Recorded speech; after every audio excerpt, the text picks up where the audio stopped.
பாரு நில்லு. எங்க போற? மணி 9 ஆகுது. நான் வீட்டுக்கு போகணும். காரணமே இல்லாம நீ இவ்வளவு நேரம் உட்கார வச்சிருக்கீங்க. நான் தான் சொன்னேனே. அப்புறம் என்ன உனக்கு? நாம வெளியில போறோம், நல்லா சாப்பிடுறோம், மனசை விட்டு பேசுறோம். சரியா? ரொம்ப லேட் ஆச்சுன்னா என் அண்ணன் இங்க வந்து நிப்பாரு.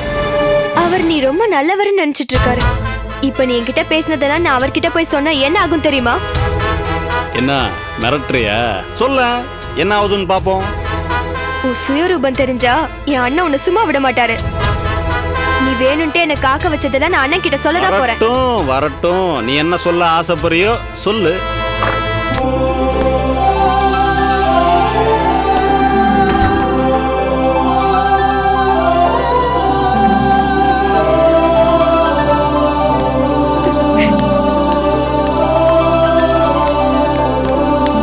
என்ன இவ்வளவு சீக்கிரம் வந்துட்ட?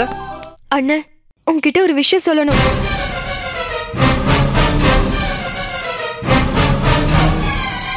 எல்லா விஷயமும் திலீப் ஃபோன் பண்ணி சொல்லிட்டான் பாரு. எனக்கு எமர்ஜென்சி ப்ராஜெக்ட் ஒர்க் இருக்கு. அதை முடிக்கணும்னா பாரு அடிஷனல் ஹவர்ஸ் ஒர்க் பண்ண வேண்டியது இருக்கு. எப்படியும் அன்டைம் ஆயிடும். அந்த நேரத்துக்கு வீட்டுக்கு அனுப்புறது அன்சேஃப். அதனால நீ வந்து கூட்டிட்டு போன்னு சொல்லி ஃபோன் பண்ணி சொல்லிட்டான்.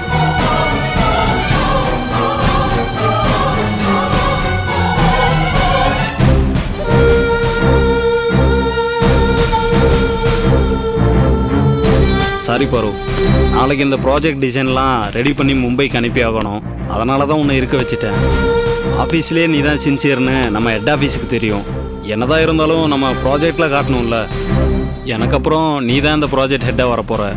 அதுக்கு தானே நம்ம இவ்வளோ கஷ்டப்படுறோம். நரசிம்மா, ரொம்ப லேட் ஆயிடுச்சு. பார்வனை அழைச்சிட்டு போ. எனக்கு கொஞ்சம் வேலை இருக்குது, நான் பார்த்துக்கிறேன். ரொம்ப தேங்க்ஸ்டா. பரவாயில்லடா. ப்ளீஸ் போலாமா? வரேன்டா. பாய்.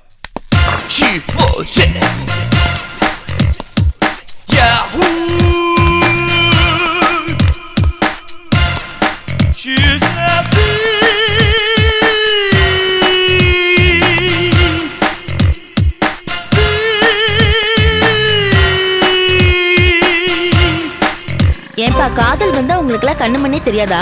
லவ் வந்த அத்தனை பேரும் மந்திரிச்சு விட்ட மாதிரியே இருக்கீங்க. ஏன் அப்படி சொல்ற? பின்ன முதல்ல ஷூட்டிங் ஸ்பாட் வந்தா போனை ஸ்விட்ச் ஆஃப் பண்ணணும்னு உனக்கு தெரியாதா? ஏய் பாரு பண்ணிதாப்பா. கட் பண்ணா அவ டென்ஷன் ஆயிடுவா. ஏற்கனவே என் மேல கோவமா இருக்கா. வர்க்குன்னு வந்துட்டா இந்த காதல் கத்திரிக்காய் இதெல்லாம் கொஞ்சம் ஒதுக்கிதான் வைக்கணும். அதெல்லாம் இருக்கட்டும். எனக்கு இப்ப வேலை கிடைக்குமா கிடைக்காதா? நீ ஒரு டேரக்டர் கூட இல்லாம அந்தாலும் அப்படி திட்டிட்டு இருக்கா. என்னையும் கத்திட்டு இருக்கான். எனக்கு என்னமோ நம்பிக்கை இல்லை. அவர் உன்னை கத்துனாலும் உன்கிட்ட இருக்கிற டேலண்ட் உன்னை காப்பாத்திடுச்சு.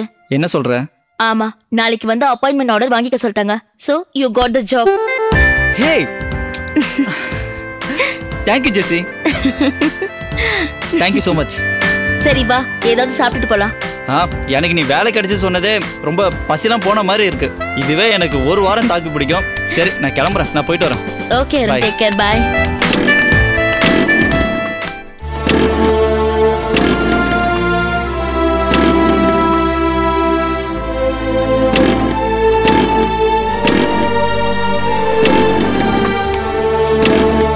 என்னாச்சு அருண்?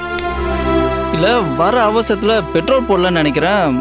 ஸ்டார்ட் ஆக மாட்டேங்குது. ஏய் இதெல்லாம் பார்க்க மாட்டியா? போடணும்னு நினைச்சிட்டு தான் இருந்தேன். ஷூட்டிங் போற அவசரத்துல மறந்துட்டேன். அதுக்காக இப்படியா? பரவாயில்ல ஜெசி, நீ வீட்டுக்கு போ. கொஞ்ச தூரம் தள்ளிட்டு போய் நான் பெட்ரோல் போட்டுக்கிறேன். ஏய் இங்க இருந்து பெட்ரோல் பங்க் கிட்டத்தட்ட 4 கிலோமீட்டர். நீ இப்படியே தள்ளிட்டு போறதுக்குள்ள விடிஞ்சிடும். எப்படி இருந்தாலும் நான் போட்டு தானே ஆகணும். பரவாயில்ல நான் போட்டுக்கிறேன். ஏய் நான் சொல்றது கேளு. நாளைக்கு என் ஃப்ரெண்டு ஒருத்தி என் வீட்டுக்கு வருவா. அவ வண்டியில போய் பெட்ரோல் வாங்கிட்டு உன் வண்டிக்கு போட்டுடலாம். இப்ப நீ வண்டியை என் வீட்டுல விடு. இல்ல ஜெசி வேணாம், நீ போயிட்டு வா. என்ன பார்வை பிக்கப் பண்ணணுமா? இல்ல அப்படி இல்ல. அப்புறம் ஏன் யோசிக்கிற? இங்க பாரு அருண், இப்பவே ரொம்ப லேட் ஆயிடுச்சு. இன்னும் 4-5 ஹார்ஸ்ல பொழுதே விடிஞ்சிடும். பாரு மழை வேற வரா மாதிரி இருக்கு. நீ இப்ப போறது ஒண்ணு சேஃப் இல்ல. இங்கே ரெஸ்ட் எடுத்துட்டு போ. வா. இல்ல வேணா ஜெசி. ஏய் இதுவே நட்டு விடு ஜீவா விடான்னா நீ வந்து ஸ்டே பண்ணிருக்க மாட்டியா? அப்படி நினைச்சுக்கோ. வா உள்ள போலாம். ஏய் ஜெசி, அட இருமா.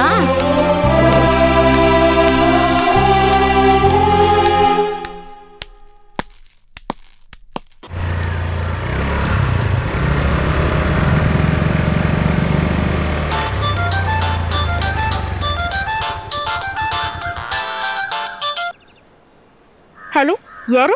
ஸ்ருதி மேடமா? ஆமா, நான் ஸ்ருதி தான் பேசுறேன். நீங்க யாரு? மேடம், காலையில நான் கஃபேவுக்கு வந்திருந்தேன். நீங்க வெளியே போயிருந்ததா சொன்னாங்க. வர்ற வெள்ளிக்கிழமை என் பொண்ணுக்கு வந்து மஞ்சள் நீராட்டு விழா வச்சிருக்கோம். ஒரு 200 பேருக்கு மதிய சாப்பாடு செய்யணும். ரொம்ப ஷார்ட் டைமா இருக்கிறதால தான் உங்களால முடியுமா முடியாதான்றது தெரிஞ்சுக்கலாம் தான் ஃபோன் பண்ணேன். No problem sir. ஃப்ரைடேக்கு இன்னும் 4 நாள் இருக்கு. 4 மணி நேரத்துல 200 பேருக்கு சாப்பாடு ரெடி பண்ற அளவுக்கு என்கிட்ட மேன் பவர் இருக்கு சார்.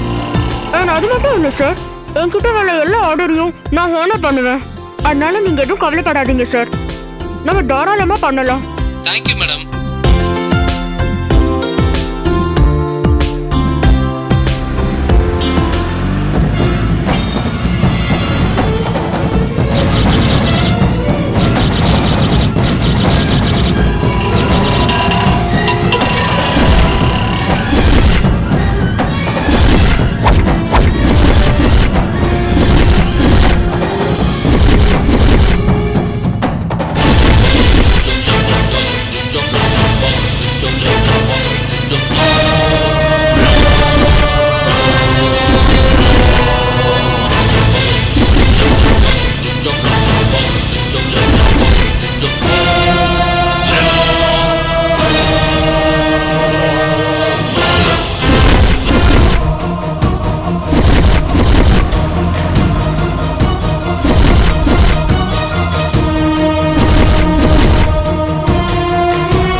என்னாச்சு ஸ்ருதி? கஃபேல ஏதாவது ப்ராப்ளமா? ஏய், ஏன் இப்படி இருக்க? வா இங்க வா, உட்கார். முதல்ல உட்கார். என்னாச்சு சொல்லு. நான் அவனை பார்த்தேன். அவனை பார்த்தனா? யார? அந்த கொலைகாரனை. அன்னைக்கு ஒரு நாள் ராத்திரி அந்த பொண்ணை கொலை பண்ணால, என்ன இடிச்சிட்டு ஓடி போனால, அவனை நான் பார்த்தேன்.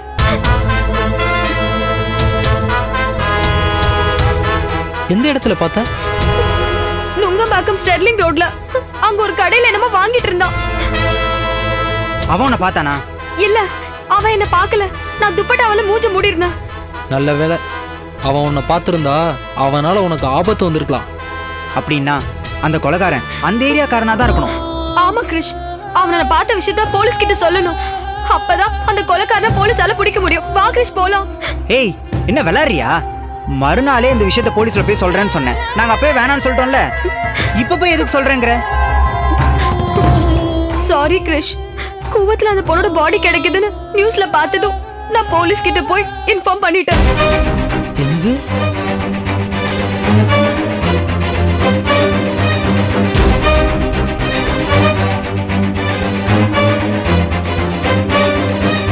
என்ன காரியம் பண்ண? அப்படி ஒரு விஷயத்தை நீ பார்த்ததே மறந்துன்னு சொல்லி வச்சிருந்தோம்ல, எந்த தைரியத்துல நீ போலீஸ் கம்ப்ளைண்ட் பண்ண? 2 விஷயம்.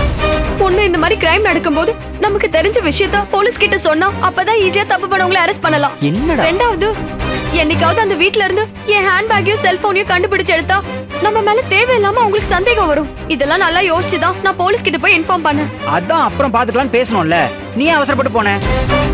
இந்த மாதிரி விஷயத்துல நம்ம மூக்கணும்னு சொன்னா போலீஸ் நம்மள அவங்களுக்கு சாதகமா பயன்படுத்திப்பாங்க. நீ தப்பு பண்ணிட்ட ஸ்ருதி. இல்ல கிரிஷ், நான் இதெல்லாத்தையும் நல்லா யோசிச்சுதான் போலீஸ்ல போய் சொன்னேன். அம்மா கிழிச்ச. இந்த விஷயத்தை அப்பாக்கு தெரியாம மறைச்சு வச்சிருந்தோம். நாளைக்கே விசாரணைன்னு போலீஸ் ஏதாவது வீட்டுக்கு வந்துட்டா அப்பாக்கு என்ன புரியும்? அவர் ஏதோ பெரிய பிரச்சனைன்னு ஷாக் ஆயிட மாட்டாரு? இதெல்லாம் யோசிக்க மாட்டியா? அப்பா கிட்ட இந்த விஷயத்த சொல்லலாம் தான் நினைச்சேன். ஆனா இது வரைக்கும் அதுக்கான சந்தர்ப்பம் வரல. போலீஸ் உன்னை தேடி வருவாங்க, அதுவும் நம்ம யாரும் இல்லாத நேரத்துல உன் பேரை சொல்லிட்டு வந்தா நம்ம அப்பா அதிர்ச்சி ஆயிட மாட்டாரு? நீ போலீஸ்க்கு போன விஷயத்த என்கிட்டயோ ஒரு ஆள்கிட்டயோ ஒரு வார்த்தை சொல்லிருக்கலாம்ல. இல்லடா, இந்த விஷயத்துல ஸ்ருதி போலீஸ்க்கு போய் இன்ஃபார்ம் பண்ணது கரெக்டு தான்டா. நாம 2 பேரும் தான் கொஞ்சம் பயந்தோம். பட் ஸ்ருதி தைரியமா தான் நடந்திருக்கா. இந்த சொசைட்டில நம்மளை சுத்தி நடக்கிற தவறுகளை நமக்கு தெரிய வரும்போது போலீஸ்க்கு இன்ஃபார்ம் பண்றது நம்ம கடமை. நாம மறந்து மறைக்க நினைச்ச கடமையை ஸ்ருதி சரியா பண்ணிருக்கா. அது அவளுக்கு நல்லதுதான். அது மட்டும் இல்ல, நாளைக்கு போலீஸ்காரங்க அந்த குற்றவாளியை கண்டுபிடிக்கும் போது கொலை நடந்த இடத்துல யார் யார் வந்துட்டு போனாங்கன்னு விசாரிப்பாங்க. அப்ப ஸ்ருதி அங்க வந்துட்டு போன விஷயம் தெரிய வந்தா ஏன் முன்னாடியே இன்ஃபார்ம் பண்ணலன்னு ஸ்ருதியை ஒரு குற்றவாளி மாதிரி பார்க்க ஆரம்பிப்பாங்க. அதனால ஸ்ருதி பண்ணது நல்லதுதான். இது ஒரு வகையில ஸ்ருதிக்கு சேஃப்டி தான். இந்த கொலை விஷயமா வேற ஏதாவது தகவல் தெரிஞ்சா எங்க கிட்ட வந்து உடனே சொல்லுன்னு இன்ஸ்பெக்டர் சொல்லிருக்காரு. ஏய் ஸ்ருதி, அதெல்லாம் வேணாம், பேசாம இரு. நடந்ததை அவங்க கிட்ட சொல்லியாச்சு. இதுக்கப்புறம் கொலைகாரனை கண்டுபிடிக்க வேண்டியது அவங்களோட வேலை. அதை எப்படி விட முடியும் கிறிஸ்? ஸ்ருதி, நீ முதல்ல போலீஸ்க்கு போய் இன்ஃபார்ம் பண்ணது கரெக்ட் தான். பட் இப்ப கிறிஸ் சொல்றது கரெக்ட். நீ மர்டரை பார்த்ததை போய் சொன்னா பல அக்யூஸ்டுகளை வரிசையை நிறுத்தி அடையாளம் காட்டுன்னு சொல்லுவாங்க. உண்மையான அக்யூஸ்ட் அங்க இருக்கானா அவன் உன்னை அடையாளம் பார்த்து வச்சுப்பான். ஏதோ ஒரு காரணத்தால அவன் வெளியே வந்துட்டானா அப்புறம் உன்னை பழிவாங்க அவன் நேரம் பார்த்துட்டு இருப்பான். அந்த பிரச்சனையெல்லாம் நமக்கு வேண்டாம். ஆமா ஸ்ருதி, இவன் சொல்றது கரெக்ட் தான். இப்ப நீ சுதந்திரமா சுத்திட்டு இருக்க, அப்புறம் உன்னை பாத்துக்கிறதே ஒரு பெரிய வேலையா போயிடும். நம்ம அப்பாக்கு தெரிஞ்சா அவரால் தாங்க முடியாது. அதனால கொஞ்சம் அமைதியா இரு. தேவையில்லாம எல்லாத்துக்கும் பயப்படாத கிறிஷ். இந்த விஷயத்துல நான் நியாயமா தான் நடந்துட்டு இருக்கேன். யார் நியாயம் அநியாயம் பண்றான்றதெல்லாம் ரவுடி கிட்ட இருக்கிற கத்திக்கு தெரியாது. அவன் ஏற்கனவே ஒரு கொலை பண்ணிருக்கான்னு வேற சொல்ற. நீ பாத்துட்டேன்னு தெரிஞ்சா அவன் உன்னைய கொலை பண்ண எவ்வளவு நேரம் ஆகும்? இதெல்லாம் உனக்கு வேண்டாத வேலை. ஆமா ஸ்ருதி, கொஞ்ச நாளைக்கு நீ இந்த விஷயத்துல அமைதியா இருக்கிறதா நல்லது. ஸ்ருதி, இதுக்கு மேல நீ எதையும் யோசிக்க வேணாம். கண்ணுக்கு தெரிஞ்சு தப்பு பண்ணவங்க சட்டத்துல இருந்து தப்பிக்கலாம், ஆனா கடவுள்கிட்ட இருந்து தப்பிக்க முடியாது. அதனால எல்லாத்தையும் மறந்துட்டு நீ போய் உன் வேலையை பாரு. எங்க 2 பேருக்கும் பசிக்குது, முதல்ல அதுக்கே தான் ஏற்பாடு பண்ணு.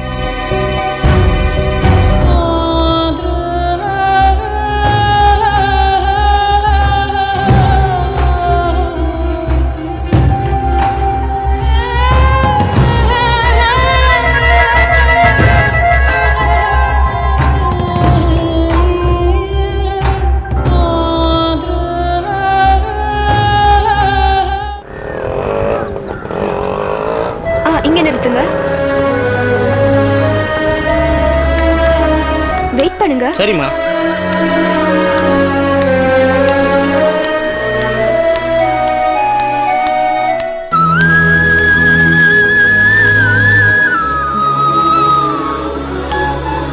என்னவா அருணா? ஆமா. அவன் நேற்று காலையில போனா, நைட்டும் வரல. ஏதோ வேலை கிடைச்சிருக்குன்னு சொன்னான். இந்த வேலை கிடைச்சத பத்தி நம்ம கிட்ட ஒரு வார்த்தை கூட சொல்லலையே அருண். அதுக்கப்புறம் இங்க வரவே இல்லை. என்னம்மா, ஏதாவது சொல்லணுமா? இல்ல பரவாயில்ல, நான் பாத்துக்கிறேன். ஓகே, சரிம்மா.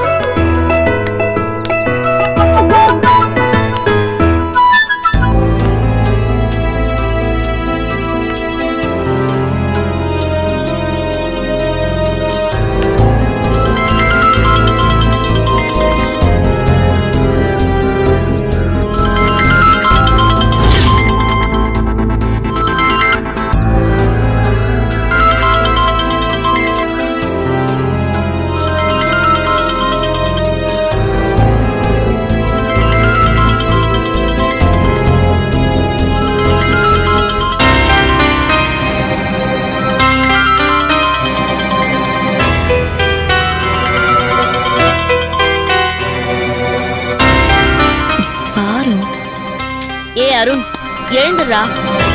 அருண் பாரு போன் பண்றா, எழுந்துரு. ஏய் சொல்லு பாரு. ஏய் பாரு, நான் ஜெசி பேசுறேன், சொல்லு. சாரி ஜெசி, நான் அருணுக்கு கூப்பிடுறதுக்கு பதிலா உன் நம்பருக்கு கால் பண்ணிட்டேன்.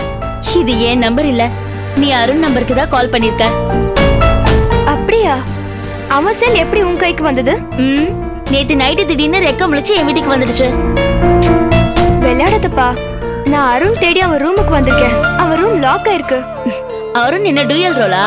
அவன் ரூம்லயும் என் வீட்லயும் ஒரே நேரத்துல இருக்கிறதுக்கு? என்ன சொல்ற? என்ன ரொம்ப குழம்பிட்டியா? அருண் இப்ப என் வீட்ல தான் இருக்கான். நேத்து ஷூட்டிங் லேட்டா தான் முடிஞ்சிச்சு. என்னை வீட்ல டிராப் பண்ண வந்தான். பெட்ரோல் இல்லாம அவன் பைக் ஸ்டார்ட் ஆகல. நான் தான் அவனை நைட் என் வீட்ல தங்கிட்டு காலையில போடான்னு சொன்னேன். சரி, அருண் கிட்ட போன கூட. ஐயா இன்னும் உன் கூட ட்ரீம்ல டூயட் பாடிட்டு தான் இருக்காரு. நேத்து அப்படியே பேசிட்டே இருந்ததுல டைம் போனதே தெரியல. தூங்கறதுக்கு ரொம்ப லேட் ஆயிடுச்சு. நீ ஒண்ணு பண்ண, எப்படி நீ டான்ஸ் கிளாஸ் தானே வர போற, நீ இங்க வந்துடு. அதுக்குள்ள அருணும் ரெடி ஆயிடுவான். நம்ம எல்லாரும் ஒண்ணா போயிடலாம். ஓகேவா? என்ன பாரு, ஒண்ணுமே பேச மாட்டற? சரி வரேன். Okay bye.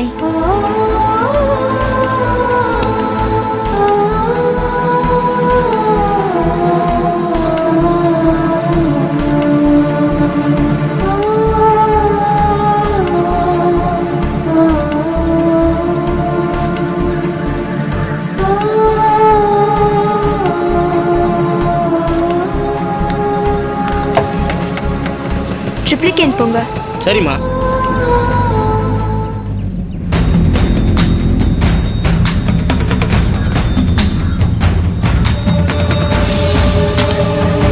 இந்தாங்க.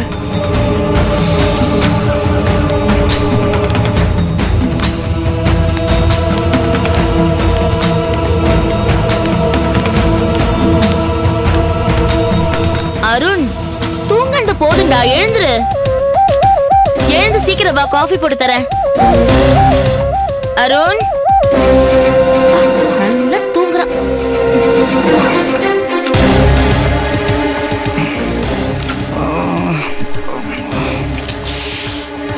Good morning. Good morning. போய் பிரஷ் பண்ணிட்டு வா, உனக்கு காஃபி போட்டு தரேன். எனக்கு தலை ரொம்ப வலிக்குது. நீ மறுபடியும் போறதுக்குலாம் என்னால வெயிட் பண்ண முடியாது. இப்போ இதே கொடு. ஏய், அது நான் குடிச்சது. நான் உனக்கு ஃப்ரெஷ்ஷா போட்டு தரேன். சொல்றத கேளு, குடு.